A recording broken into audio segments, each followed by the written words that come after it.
Lindsay Mills. And I'm Lee Nelson, and we are live at the Yarmouth Clam Festival, and we're pretty darn happy about it because it's so beautiful outside. And Mr. Carson is here as well, as you can see. And boy, what a great day to get this thing rocking, huh, Keith? Gorgeous, and I feel like, I don't have the stats on this, but the last couple of clam festivals have been beautiful. They always are. Sounds right. We've been lucky. Last year was very hot. Yeah. Tonight I will take it. That's good. Tomorrow is going to be cool. I think it'll be, should be fun. Let's have a look with our dew points. That's really the main thing that we're watching here over the next 24 hours, right, is the humid air coming back into the picture. And dew points right now in the 60s and 70s. Look at that, 74 in Sanford. That is some really, really humid air, and that has led to some cloud development in spots and a couple of showers that have popped up into the mountains. Temperatures right now in the 80s. Look at Freiburg, 89. Interested to see if they got to 90. If they did, that will be an official heat wave for them, as the next 2 days are going to be a lock of 90 plus. All right, there are your showers, really pop-up popcorn stuff. But what's interesting about them is that they're scattered, but they're kind of intense little showers. If you look at them, they've got a good reflectivity. The red there indicating either some heavy downpours or perhaps some small hail. Not seeing much lightning with these at the moment, but they may kind of flare up into thunderstorms as the rest of the afternoon goes on. So our small scale model does pick up on those showers, does not get them to the coast though. Tonight, of course, is a warm and humid night, and that sets us up for such a hot day tomorrow, because if you're starting at 72, 73 degrees, you only need 20 degrees, right, to be into the mid-90s, and most of us will do that through tomorrow afternoon. And again, the humidity will be a big factor throughout. Guys, we'll talk about not only Saturday, but what looks a hot day on Sunday as well. Alrighty, Keith, sounds good. Thank you very much. Let's check a few headlines before we get to more on the Yarmouth Clam Festival. 21 children have died already this year across the country because parents left them in hot cars. And this is a huge reminder not to leave your kids or your pets inside a hot vehicle, even for a few minutes in the summer heat. We're telling you this especially obviously because of the temperatures that are coming over the weekend. We do have a list of how communities in Maine and New Hampshire are helping their people beat the heat this coming weekend. That can be found on our website and mobile app, so you certainly want to check that out. Boeing says it will take a major financial hit as it continues to struggle from the prolonged grounding of its 737 MAX planes. The world's largest plane maker said it would take an after-tax charge of $4.9 billion in the second quarter. The charge will cover possible compensation to airlines forced to ground flights after those MAX jets had 2 deadly accidents that killed 346 people. Also getting a lot of attention, this crazy video of a man scaling several floors down the side of a 19-story building. This is in Philly. He was escaping a fire that injured 4 people, 3 police officers. The fire was at the Holden Tower, and it apparently began in a trash chute, causing flames to shoot out, spread heavy smoke to the floors of the high-rise, and the firefighters had it pretty much under control in an hour, and all the residents were able to escape, which is great news, obviously. All right, again, we are live at the Yarmouth Clam Festival, the 54th, and we are joined by Mary Stewart, who is with First Parish Church here in town, but also she's known as the pie baking lady, right, Mary? Well, there's a bunch of us that are pie baking ladies, but I am one of several that work very hard to get this ready. And how long have you been doing this? I've been working on Clam Festival for about 20 years. Holy cow, really? Yes. All right. Yeah. And have you improved your pies over the years? Absolutely. Yeah. We've gotten much faster. You were telling us 15 different flavors? Yep. Down at the church, we offer about 15 different flavors, and here at the Green, we offer blueberry and strawberry rhubarb only. Oh. So I brought a piece of the blueberry to we're very happy about that. This has got to be a pretty major fundraising event for you guys, right? It is. We have it as part of our budget, and I don't know exactly what the total is, but usually it's in our budget for about $25,000. Wow! So that's a significant amount of our expectations. Yearly, yeah. So, do you ever run out of the strawberry rhubarb or the blueberry? We do. Yeah. So Sunday's a little iffy sometimes. So if you want pie, get here early on Sunday. Now it's going to be really hot over the weekend. Do you have to do anything special to make sure the pies are in usable shape? We do. We have a cool area that we keep them in the church, and then we have refrigeration down here at the Green, so we can keep everything safe.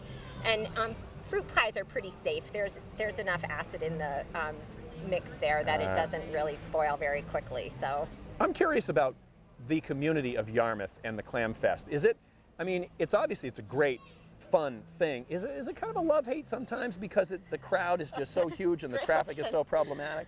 A little bit. I don't know. We've embraced it since we've lived here. We didn't grow up in a place like this, so it's been really fun to be part of this community. I've worked everything almost over on there, from lacrosse trash cleanup to music boosters and parking lots for swim team and other organizations. So it's been I think it's a very positive thing that happens here in town, and it's a good community feeling for people. We have people that come and volunteer at church that don't belong to our church, and that come here in the summer for other things, and then they come to church and just to volunteer because they like the feeling of Clam Festival. Isn't that nice? Yeah, it's really great. All right. So, well, we got to try that pie. Okay. We'll throw to a commercial break and we will try this pie. So good, Mary. Oh, no worries. We don't need forks, Mary. So, We'll take a quick break. Coming up, Netflix suddenly has a little bit of a problem to deal with. Yeah, we'll tell you about that. Also, a new addition to the Yarmouth Clam Festival this year. It may inspire you the next time you're at the beach. We'll explain.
And welcome back to News Center Now. We are live at the Yarmouth Clam Festival, the 54th annual Yarmouth Clam Fest. Exactly. And we have so much more fun in store, but we're going to get back to some headlines right now real quick.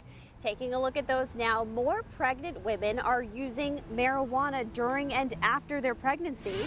That's according to a new study from Kaiser Permanente out this morning. Researchers analyzed data from nearly 277,000 pregnant women who reported their marijuana use. In the year before pregnancy, marijuana use increased from nearly 7% in 2009 to over 12% in 2017. And when it comes to use during pregnancy, rates increased from close to 2% to over 3%. Studies that had been done before show marijuana use during pregnancy has been linked to low birth weight in the baby. Have you noticed how many pregnant women stories we've been doing lately? I know. That must not be a coincidence. No, I don't think it is. I don't think it is. Oh man, something else we talk a great deal Yeah. about is Netflix, and it's lost paid subscribers for the first time in 8 years. Yeah, Netflix says it's lost 126,000 paid subscribers, and that's just in the United States. Analysts had expected Netflix to actually gain more than 350,000 new subscribers during the second quarter of this year, and the company also missed its own forecast for global subscriber growth by more than 2 million. Netflix says the loss of customers was most pronounced in regions that saw price increases and not due to any particular competition from other streaming services. And the defection of U.S. subscribers comes after Netflix did bump up its prices earlier this year. Now to doorbell cams, okay? More and more people are getting these, and they are raising some privacy concerns. Yeah, police departments across the country are now partnering with this technology, the company Ring specifically, to fight crime and create a sort of modern-day neighborhood watch. But critics say that these partnerships raise privacy concerns and turn neighborhoods into places of constant surveillance. They also say Ring, that subsidiary of Amazon, appears to be marketing its cameras by stirring up fear of crime at a time when it's actually decreasing.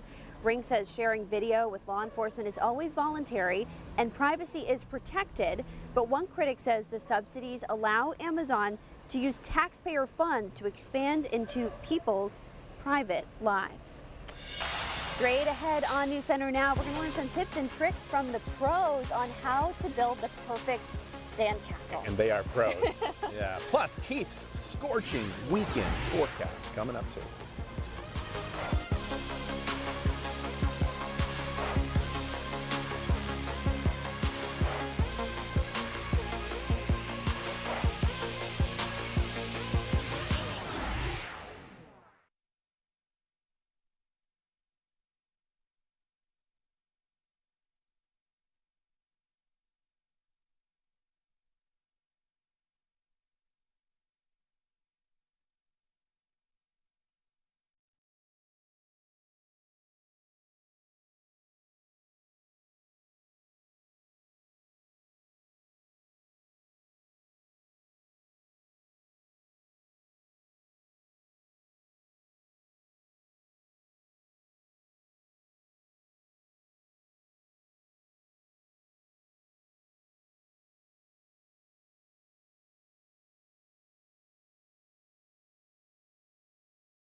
All right, this coming up is really fun, and it's something I think it doesn't really matter your age. You're really interested in specifically how do they do that, right? Right. We're talking about sand sculptures, and when you see one, right, you have to stop and think, how do they do that? Well, it takes hours to make one. It can take tons of sand.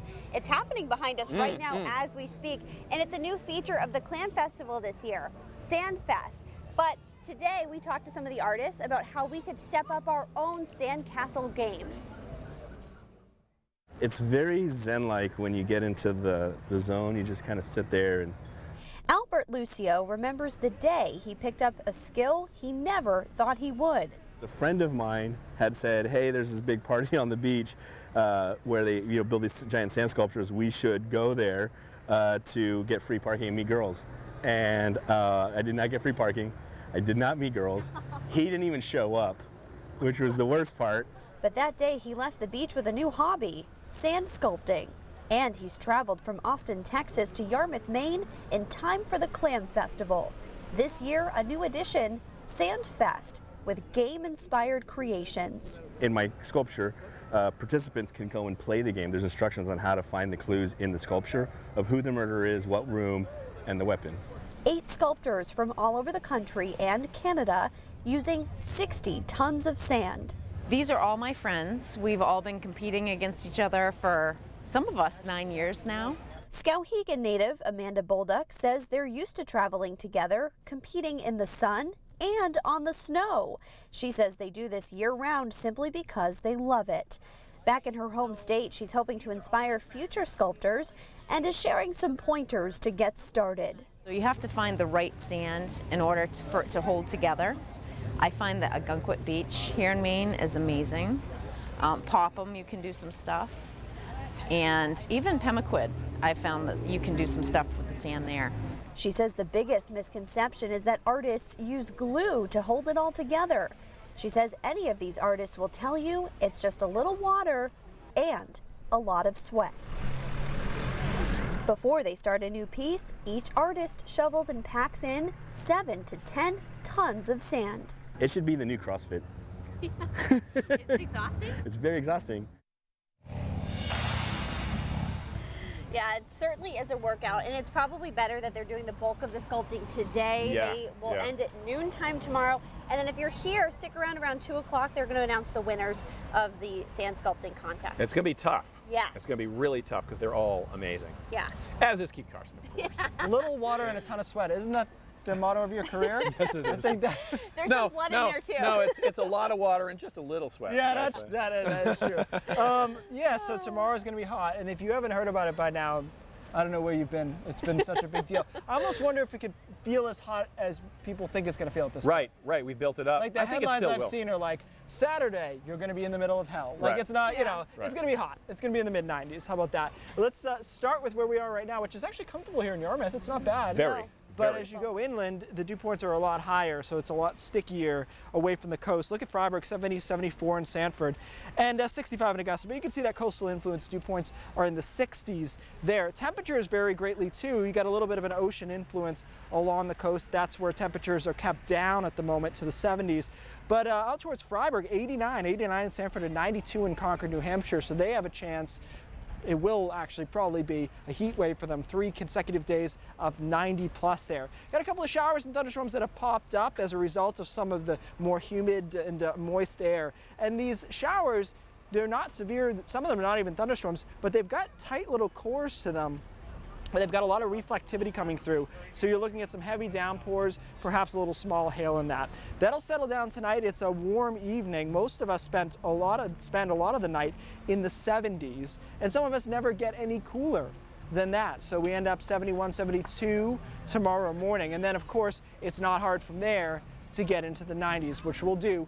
Now, the only thing that's changed a little bit since we looked at this, say, on Monday of this week, is that there will be a bit more of a sea breeze. So it'll be a quick high in places north of Wiscasset along the coastline, and then drops back down in the afternoon. Inland, though, we bake through the day and into the evening. Overnight lows there in the mid-70s in some spots by Sunday morning. Sunday's equally as hot in a lot of spots. There's more showers and thunderstorms. To the north of those showers, it will be cooler. To the south, back into the 90s once again, and we'll make a few runs into the upper 90s on southwestern parts of the state and into New Hampshire, the Lakes region of New Hampshire especially, before things settle down on Monday. So high temperatures, again, we've been looking at this map all week, just some little tweaks to it. 90s for most of us. I do still have 100 in Sanford. I think that we have a pretty good shot to get there, so we'll see.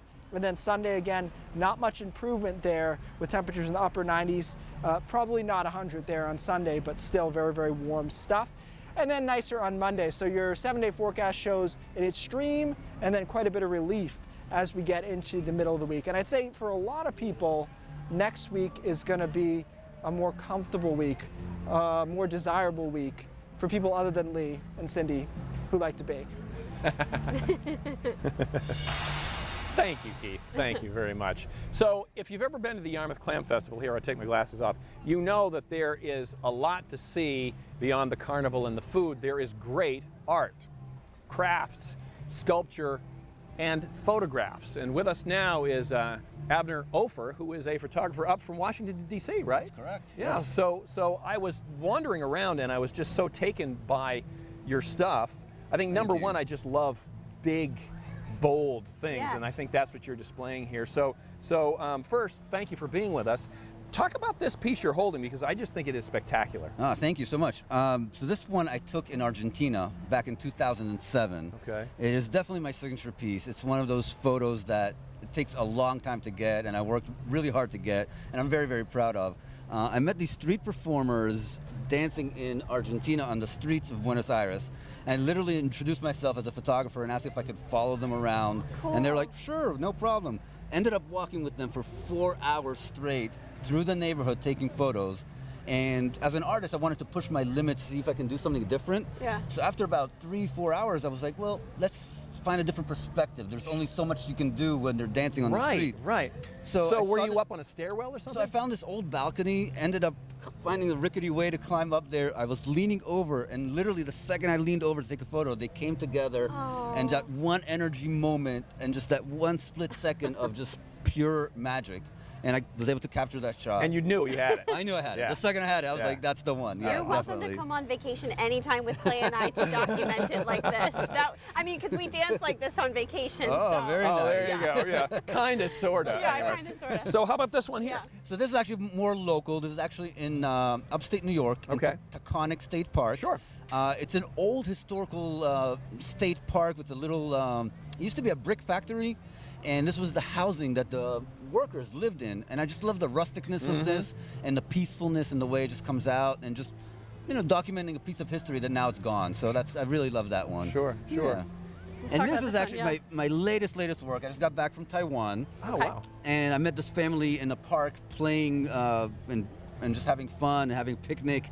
And the kids were playing with these bubble makers, and I was intrigued, not only with the kids having fun, but the bubbles themselves, and the shapes and the colors and the prism of light. Yeah, that they was going grab through. the light, right? Yeah, and so it was one of those things that just kind of like was different than what I'm usually do. And I was attracted to do something different again. And just as an artist, I was like, well, let's see what I can make out of it. And this one's printed on metal, on aluminum, so it really has that vibrancy and shine to It's it. very glossy. Yes. Yeah. So we were talking before with Abner too, kind of about the life of an artist, and especially this time of year, you're traveling to various events like this, right? Yeah, so this is my full-time job. I've been doing this for over 20 years now. There's a lot of different festivals around the country. I tend to stay a lot in DC area, do a lot of local art shows, but then I do the road trip. Last week I was in Pennsylvania, heading up to upstate New York to Rochester for another show in the next couple weeks. And yeah, that's basically full-time. And you say you've been selling some stuff here today, right? Oh yeah, people love me here. I love it. So I imagine we'll see you And back I love here next them, year. you know. Right. I've been here for 7 years, and I'm not planning to stop. Yeah, I love Great, Maine. Great. Cool. It's so great talking to you, Abner. Thank you. And Appreciate it. Good luck with the. Good luck hoping these make it through the 100 degrees tomorrow and the next day, Yes. right? It's not going to be that bad. Well, let's I hope come not. from DC. This Okay, is nothing. right. Okay, good. True, Good point. good point. Good point. Abner, Good point. thank you. Thank you, Yeah. guys. All right, we're going to send it back to the studio where we can find Cindy, who has a preview of what's coming up tonight on News Center Maine at 5:30. Hey, Cindy. Hi, guys. The heat we are expecting could be very dangerous to some people and to pets. So we want to make sure that people are aware of the signs that there is trouble, both in themselves and their pets, and also that people know where they can escape to find some relief from the heat. We've got all that for you. Plus, today's weather was perfect for celebrating outdoors as a group of Mainers who say they often feel invisible are showing their pride and finding a lot of love and acceptance in the process. Those stories and more ahead at 5:30. Back to you. All right, sounds good, Cindy. Thank you very much. All right, we're back from the Yarmouth Clam Festival live after this.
Being above or below average.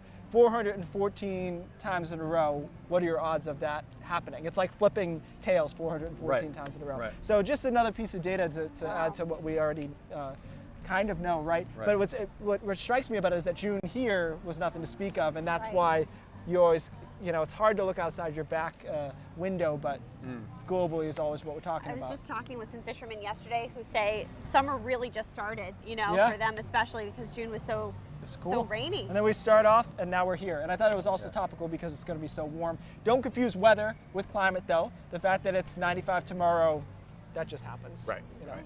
Just happens. All right. Well, That's that going to do does it for News Center now. News Center Maine at 5:30 starts right now. Coming up next on